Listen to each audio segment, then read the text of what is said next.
El juzgado ha ratificado las restricciones de la Junta a Valladolid. Ayer lo hizo en Salamanca. Son las dos zonas para las que Castilla y León ha pedido ayuda al Ministerio con los rastreadores. Comenzamos.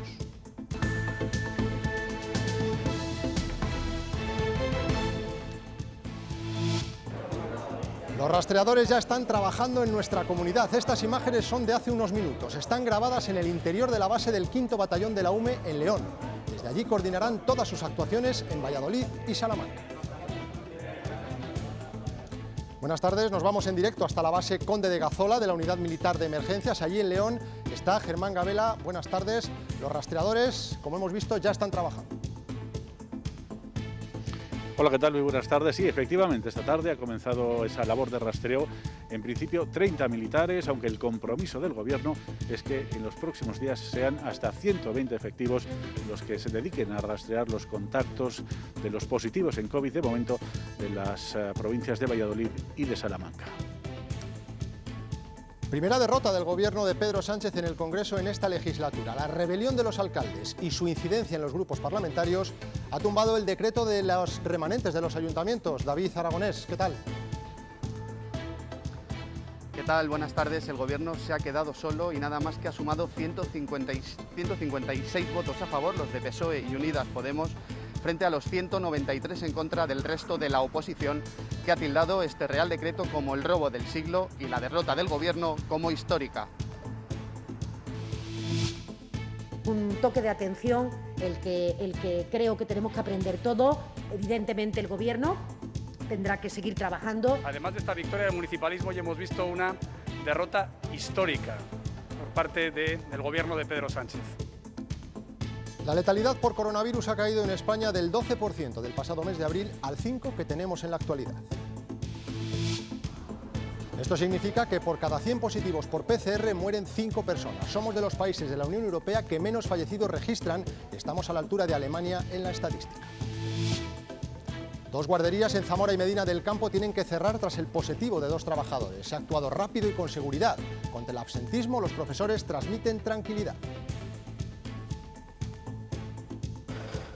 Que aquí somos poquitos en clase, que los tenemos muy espaciados, todas las medidas que hemos incorporado para que poco a poco también, pues lógicamente, las familias se les vaya un poco el miedo y cojan confianza. Cada día se quitan la vida voluntariamente 10 personas en nuestro país. El suicidio sigue siendo un tema del que cuesta hablar, incluso en los medios de comunicación. La Iglesia ya no lo considera pecado mortal, mientras los expertos en salud mental echan de menos políticas activas con las que se podrían evitar, dicen, la mayoría de las muertes. Un ámbito especial para estudiar el suicidio, dada la cantidad de casos. Pero es que estamos hablando de casi 4.000 casos al año y estamos hablando de 8.000 intentos, que sepamos. Un coche en medio de la vía provocó el descarrilamiento de un Alvia en Zamora el pasado mes de junio. La investigación ha determinado que el conductor estaba vivo y llevaba 1 hora atrapado antes de ser atropellado por el tren. En cuanto al tiempo, seguro que lo han notado. Siguen subiendo las temperaturas. Nos espera un fin de semana de pocas nubes y calor, superando los 30 grados por las tardes. Eso sí, a partir del lunes cambia el tiempo, bajarán los termómetros y llegarán las lluvias.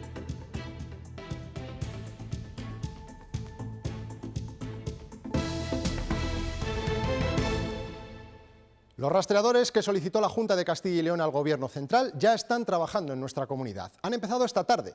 Su base de operaciones está en León. Germán Gabela, en el cuartel de la UME. ¿Qué tal? Buenas tardes de nuevo. Hola, ¿qué tal? Buenas tardes de nuevo. Efectivamente, en el cuartel de la UME, en la base Conde de Gazola, que ven a mis espaldas, han comenzado esta misma tarde la labor de rastreo de los contactos de los positivos por COVID. De momento, 30 militares. La Junta de Castilla y León había solicitado 245 efectivos. Finalmente, el Gobierno le ha concedido 120. Trabajarán en 3 turnos, integrado cada uno de ellos por 40 militares. Turnos de mañana, de tarde y de fin de semana. Su labor, como les decíamos, de momento es ponerse a las órdenes de la Junta de Castilla y León para rastrear los contactos de los positivos en las zonas de mayor incidencia del virus. En este caso, y de momento, son Valladolid y Salamanca. Gracias, Germán. España cuenta con las medidas más restrictivas contra el coronavirus de la Unión Europea y, de forma contradictoria, es también el país con más casos. La Junta de Castilla y León ha preguntado al Ministerio por qué se produce esta circunstancia. Estamos detectando muchísima enfermedad, ya sea leve, grave, pero sobre todo también asintomática. Y esto está llevando a que en el momento actual hay 2 países que están disminuyendo sus tasas de letalidad, y estos 2 países son Francia, que ha pasado de un 18% de letalidad a un 9%, y en España hemos pasado de un 9 a un 5,3%. Verónica Casado ve una buena señal en esta caída de la letalidad que se ha notado en los últimos meses en España. Mientras que al principio de la pandemia se situaba en un 12% y era de los países con mayor tasa de Europa, en estas últimas semanas ha caído hasta un 5%. Sin embargo, otros países no han notado nada el cambio y se mantienen en torno al 14%, es decir, que 1 de cada 15 confirmados por PCR fallece. ¿Esto por qué ocurre? Es cierto que si comparamos la situación con la de hace 5 meses, con el mes de abril, el aumento de contagios diarios confirmados es bastante similar. La gran diferencia la encontramos al ver el dato de hospitalizados. El 10 de abril eran más de 1.700 y hoy son 221. También cambia la comparativa si nos centramos en los ingresos en planta. 327 frente a los 46 de ahora. En definitiva, ahora son más los contagios, pero menos los casos más graves. La cifra de nuevos positivos diarios es similar a la del mes de abril. Hay los mismos contagios, pero menos enfermos. Son personas que están pasando la infección, que han pasado la infección, pero muchos de ellos asintomáticos, y la mayor parte de ellos, o una gran parte de ellos, son diagnosticados cuando se hace el seguimiento de contactos estrechos de otros positivos. El aumento de casos es constante, pero no hay tantos ingresos en los hospitales. La gravedad de los procesos infecciosos que tienen es mucho menor, por lo tanto llegan menos al hospital y también ingresan menos en las unidades de cuidados intensivos. En el Clínico de Valladolid, 9 pacientes COVID están ingresados en la UCI. Hace meses sus profesionales se enfrentaban a un manual en blanco. Ahora conocen mejor el virus. Saben, por ejemplo, que no solo provoca complicaciones respiratorias. Había complicaciones en otros órganos, fundamentalmente complicaciones cardiovasculares, trombosis, vimos que había disfunciones renales, incluso afectaciones cardíacas, neurológicas. Y aunque no hay un tratamiento, han conseguido manejar mejor al paciente más grave. Sabemos seguro lo que no hacer, sabemos cómo actuar de forma rápida en estos pacientes enfermos graves. Desde marzo la cifra no deja de crecer. Hoy Castilla y León acumula más de 40.000 casos positivos. Y en cuanto a los datos de hoy, leve repunte en Castilla y León. 602 más que ayer, con una cifra total que ya supera los 40.000. En cuanto al número de fallecidos, son 9 más que ayer, de los que 6 se han producido en hospitales. El foco sigue estando en las reuniones familiares. En Ávila, por ejemplo, se ha detectado un brote de 18 positivos, derivados todos ellos de una reunión. Samuel Senovilla. Ya son 18 los positivos y 20 las personas bajo estudio en un nuevo brote surgido en Ávila y cuyo origen, según el Servicio de Epidemiología de la Junta de Castilla y León y los rastreadores de atención primaria, se encontraría en la celebración de una primera comunión y cuyo primer positivo se produjo el pasado 5 de septiembre. Con este ya serían 26 los brotes activos en Ávila, pero el que más sigue preocupando es el surgido en una residencia de ancianos en Candeleda y que se ha cobrado una nueva víctima, con lo cual serían 13 las personas fallecidas relacionadas con este brote. Por el momento hay 6 personas hospitalizadas, pero según la delegación territorial de la Junta, este brote estaría estabilizado ya que no se han producido nuevos positivos en la prueba PCR en los últimos días. Y otro brote que preocupa y mucho es el de Nava de la Asunción. El número de positivos ha ascendido a 52, 20 más que ayer. Además, otras 35 personas están en estudio. La incidencia sigue disparada con 75 positivos en la última semana.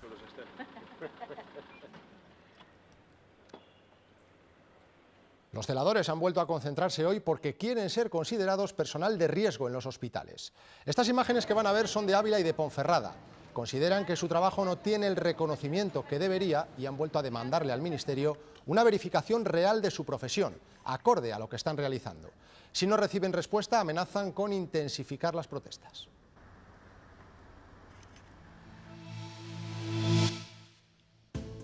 España supera los 10.000 casos de coronavirus por primera vez en esta semana, 10.764 contagios más. También sube mucho la cifra de fallecidos diarios, que aumenta a 71. Con esa estadística, Fernando Simón asegura que en España se está suavizando el ritmo de contagios, aunque dice que todavía es importante. No obstante, destaca que se está estabilizando en la mitad de las provincias. Tenemos ya prácticamente la mitad de nuestras provincias están o estabilizadas o en fase de descenso. La otra mitad, desgraciadamente, todavía están en fase de ascenso. Ya he dicho que tenemos que ser todavía prudentes. Sí que da la sensación de que estamos suavizando ese incremento que estábamos observando en las últimas semanas. Las cifras de contagios continúan aumentando y los gobiernos autonómicos han tenido que endurecer sus medidas en varios territorios. La localidad aragonesa de Andorra quedará confinada a las 12 de la noche. Los casos que acumula han hecho que el Gobierno de Aragón tome esta medida. Ya es el segundo municipio al que implanta el encierro. El Comité de Seguimiento COVID-19 de la región de Murcia ha anunciado el confinamiento de Jumilla. La elevada tasa de contagios ha provocado que se limiten las entradas y salidas de la localidad. El personal de actividades esenciales que den negativo en la prueba PCR no tendrá que hacer cuarentena. Los trabajadores sanitarios, sociosanitarios, personal de las fuerzas y cuerpos de seguridad del Estado o de los centros educativos estarán exentos de permanecer 14 días en casa si así lo considera el Servicio de Prevención de Riesgos Laborales que examine los casos.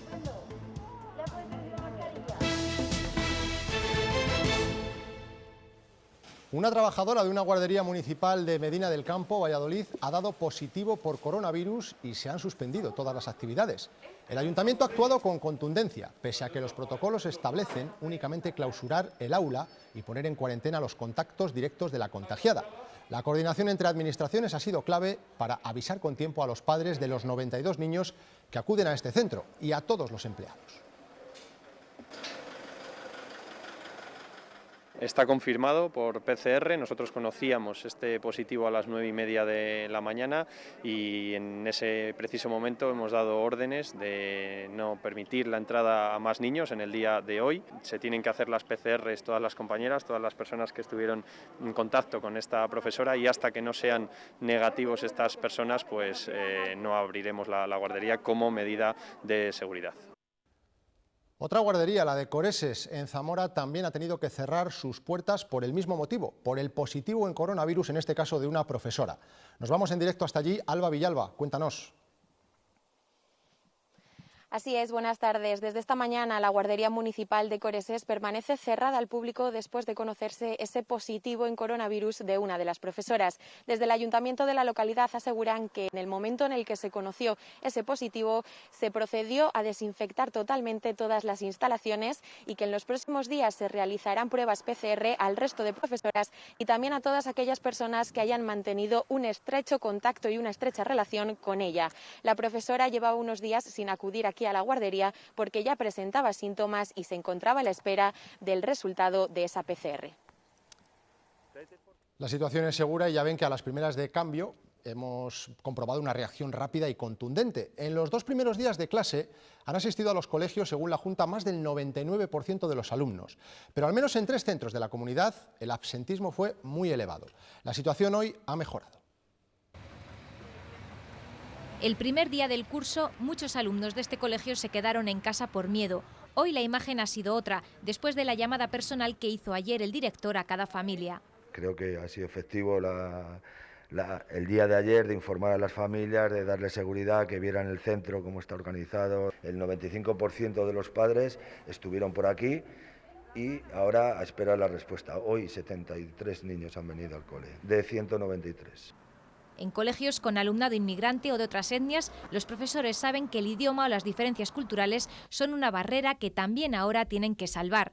En este centro han mostrado a los padres por turnos cómo iba a ser la vuelta a clase antes de empezar. Muchos que no tienen ni conexión a internet ni tienen nada, para que si nosotros únicamente cogíamos la vía, como nos decía la Junta, de publicarlo en nuestra página web, sabíamos que eso no iba a llegar y no lo iban a entender. Incluso, estos profesores van más allá del protocolo de la consejería. El centro está invirtiendo en más medidas para dar seguridad a las familias. He repartido, aparte de todos los geles que hay en la zona, en cada clase, en el pasillo y tal, una botellita de estas que la lleva encima cada profe, y también esto para poder abrir las puertas sin tocar. Y así tratan de ganar la confianza de todas las familias.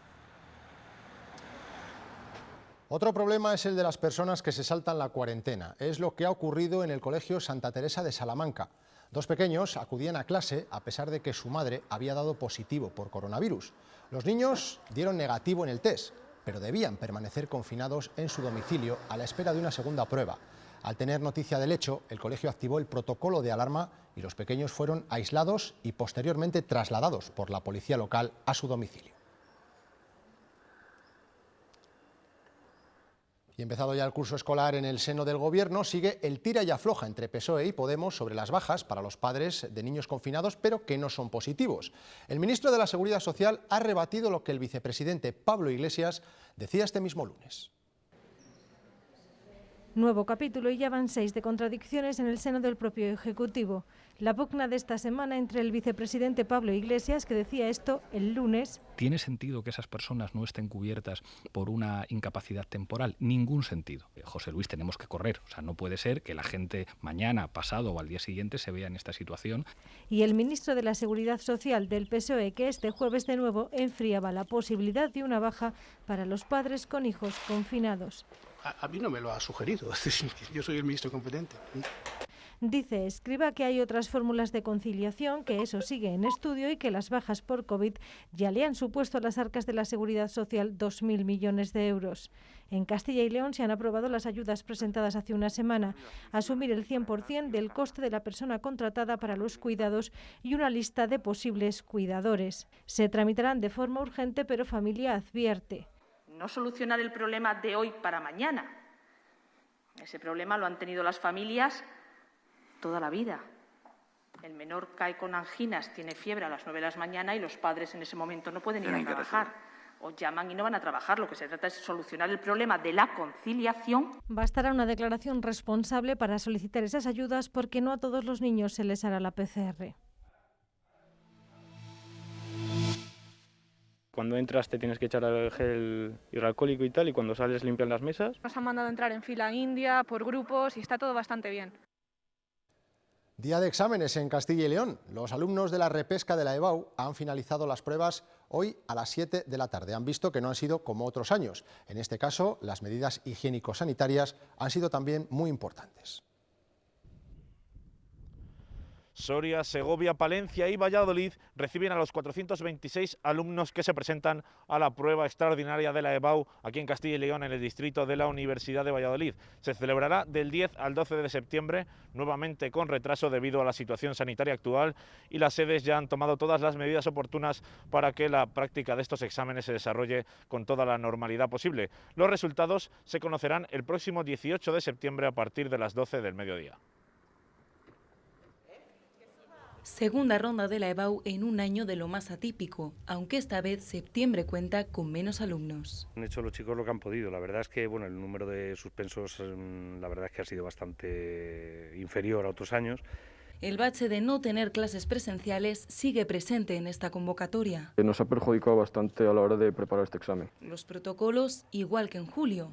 Se dejan una fila de sillas vacías, nada de compartir materiales. Nos han mandado entrar en fila india, por grupos, y está todo bastante bien. Y el verano en mitad de la pandemia también ha hecho de las suyas. Cuesta volverse a poner después de 3 meses sin estudiar. Hubo ahí un conflicto entre tiempo y calor. Pero la actitud positiva ha ganado a los nervios. Yo creo que me ha salido bastante bien. Ha ido mejor de lo que esperaba. Llegas con los nervios, pero luego te tranquilizas en el examen. Los resultados se conocerán el próximo 18 de septiembre a partir de las 12 del mediodía. La crisis sanitaria ha afectado a una decena de estudiantes que no han podido presentarse a ese examen de la EBAU por estar en cuarentena. Tendrán, eso sí, la oportunidad de hacer la prueba de acceso a la universidad de forma presencial dentro de 3 semanas.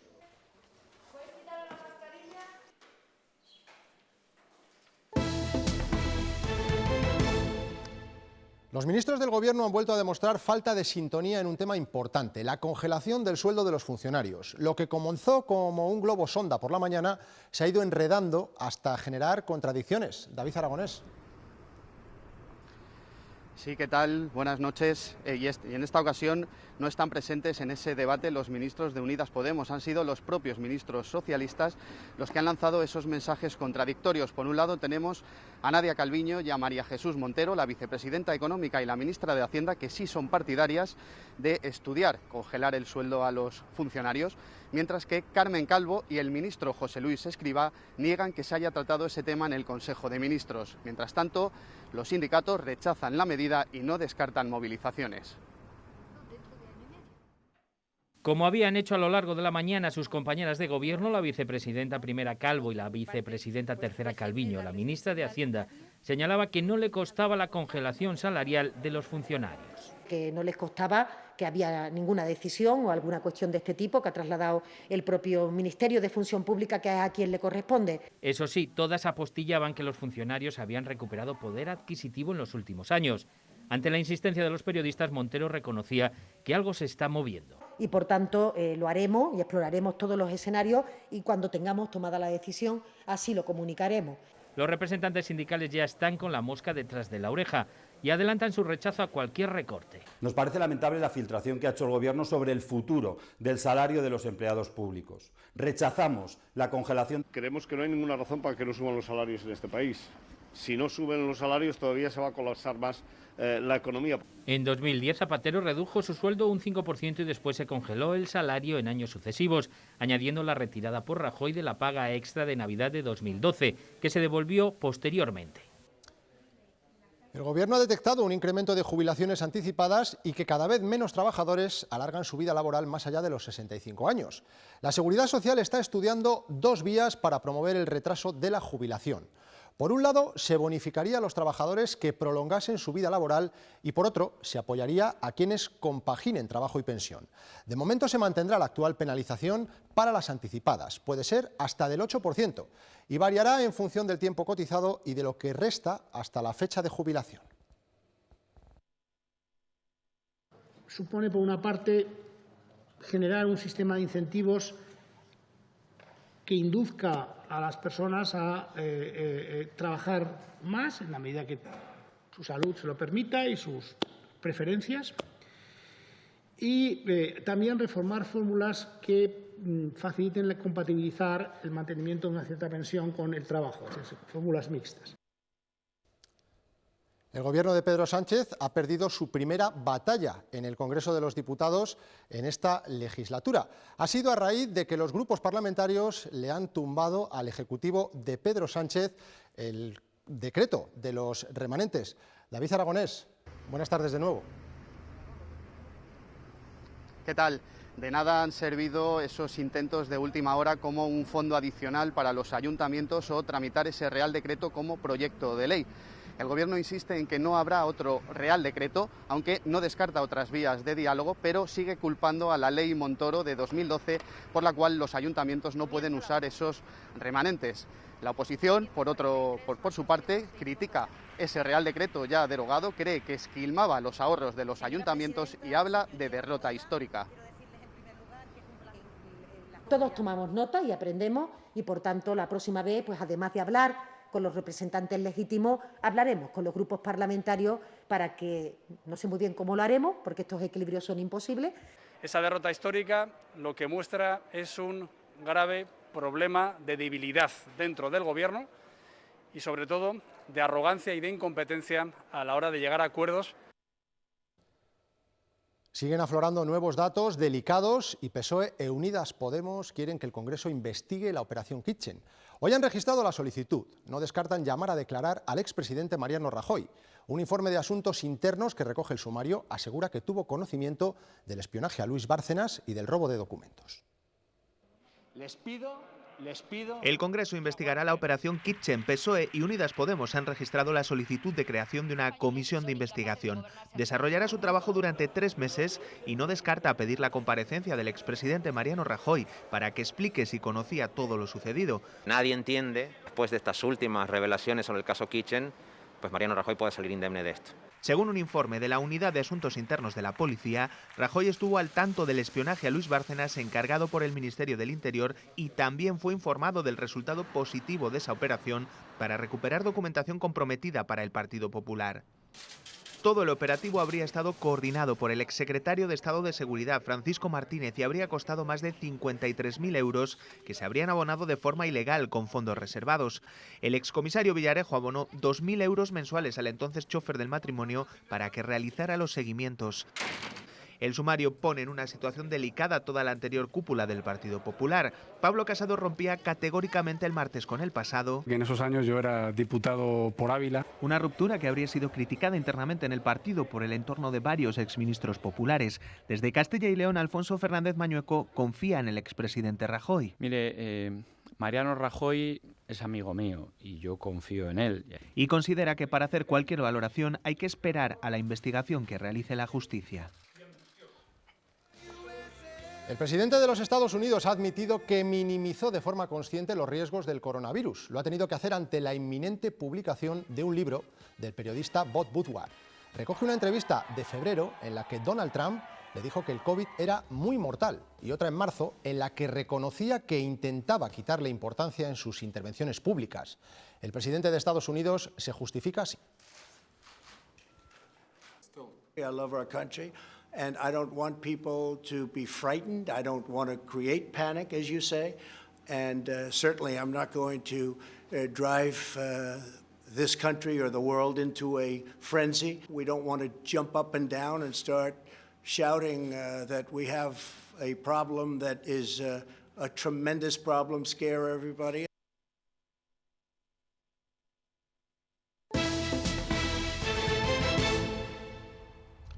Ese cielo naranja cubre la ciudad de San Francisco desde la pasada noche. Los más de 40 incendios que se mantienen activos en California han destruido más de 800.000 hectáreas. Se trata de uno de los peores incendios que ha sufrido el estado en toda su historia, en el que 3 personas han fallecido a consecuencia de las llamas. Otro fuego ha vuelto a sumir en la desesperación a los más desesperados. Así se agolpaban hoy centenares de refugiados ante los camiones de reparto de ayuda en la isla griega de Lesbos. Miles de inmigrantes han perdido lo poco que tenían tras el incendio del campamento de refugiados de Moria, el mayor de Europa. El gobierno heleno ha comenzado a trasladar a 400 menores a Grecia y ha enviado 3 barcos para albergar a parte de ellos de manera provisional. La pandemia ha reducido las ventas del grupo Antolín durante el primer semestre de este año en 1.100 millones, dejándolas en los 1.500. A pesar de ello, la compañía mantiene su plan estratégico y ha inaugurado su nuevo centro de innovación en China, en la ciudad de Shanghái. La investigación del accidente del Albia en Zamora, recordarán el pasado mes de junio, nos deja un dato estremecedor.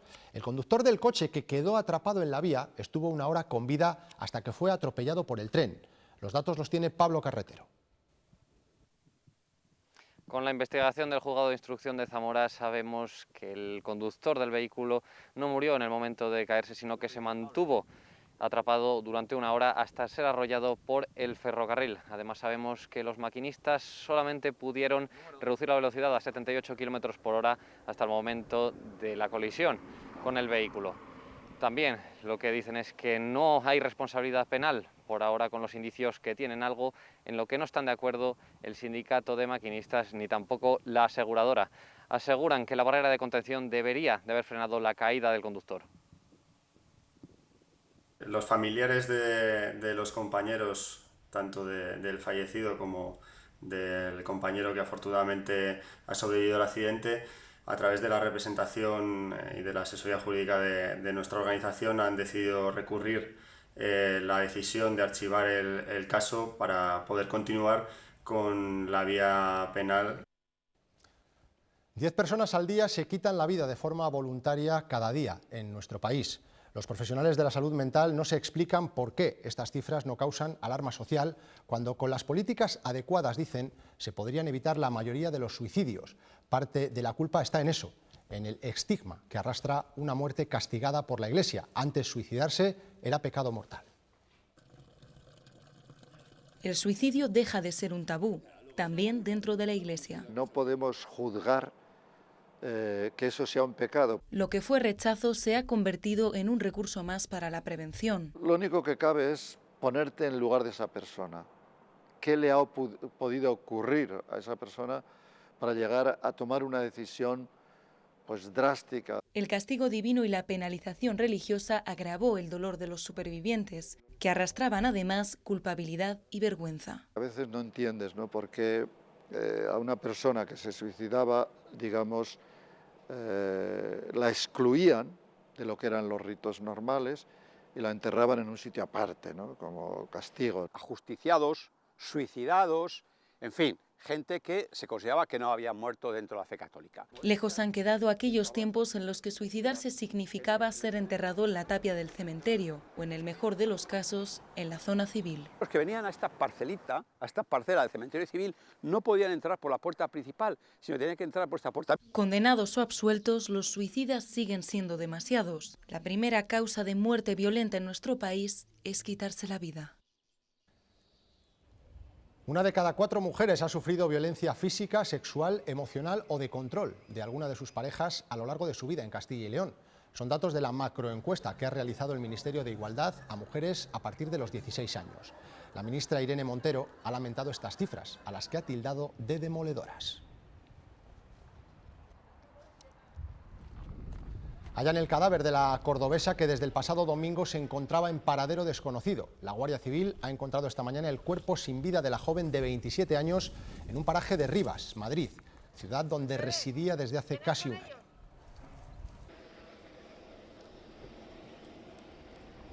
Igual que desbloqueamos un teléfono móvil solo con mirar a la pantalla, ahora también podemos utilizar el cajero de un banco. CaixaBank ha puesto en marcha esta tecnología en 2 oficinas de Valladolid y León. Pretenden hacernos la vida más cómoda y segura. La tecnología está basada en un preciso reconocimiento biométrico. Olvidar el PIN ya no es un problema. Nos está reconociendo biométricamente la cara. Ahora podemos sacar dinero con nuestro rostro. Donde además te pide que te muevas hacia un lado y hacia otro, pues para evitar que esto se pudiera hacer con una foto, pues hace que sea tremendamente seguro. Seguridad no solo financiera, porque en época de coronavirus con este sistema solo se pulsa una vez la pantalla para indicar la cantidad de dinero que queremos sacar. Para poderlo utilizar tenemos que pasar primero por aquí. Con apenas unos giros capturan 16.000 puntos biométricos. Vienes a la oficina, ellos te graban la cara y hacen las pruebas, tienes que moverte mucho hacia arriba, hacia abajo, precisamente para detectar todos estos puntos, y esos puntos quedan grabados en nuestro sistema. Y una vez hecho, 3 pasos: acercar nuestra tarjeta, pulsar la cantidad de dinero que queremos y mirar a cámara. En unos segundos, el cajero comprueba que somos nosotros y acepta la operación. Seguramente dentro de 5 o 10 años será normal. Pero de momento, ellos son pioneros en todo el mundo. Los 235 trabajadores de la planta de Gamesa en Ágreda, Soria, se encuentran en vilo en este momento. Aunque todavía no es oficial, está previsto que la empresa presente un ERTE que afectará al 75% de su plantilla durante los próximos 6 meses. Desde el comité de empresa no entienden las causas que alega la compañía para tomar esta decisión, al parecer basadas en la previsión de facturación. El ERTE nos afectaría durante 6 meses de tiempo y estaríamos afectados de los 235 trabajadores que hay en total en la plantilla, contando trabajadores indefinidos y contando trabajadores temporales, los que estarían vinculados a producción y a los de producción en sí. Y esta noche, en unos minutos, aquí en La 7, vuelve Hecho en Castilla y León. Será a las 10:30. Se estrena una nueva temporada. Conoceremos las empresas de nuestra comunidad que han tenido que reinventarse estos últimos meses para seguir adelante, creando los productos más innovadores para hacer frente al coronavirus. Y detectamos si tiene fiebre o tiene... Lo que hacemos es contar la gente... Y para terminar, atendemos a uno de los ciclos que no se detienen, el de la moda. Esta que van a ver ha sido una de las estrellas esta tarde en la Madrid Fashion Week. Es la cantante Brisa Fenoy, en lo que se llama Fashion Film. una especie de catálogo textil en videoclip.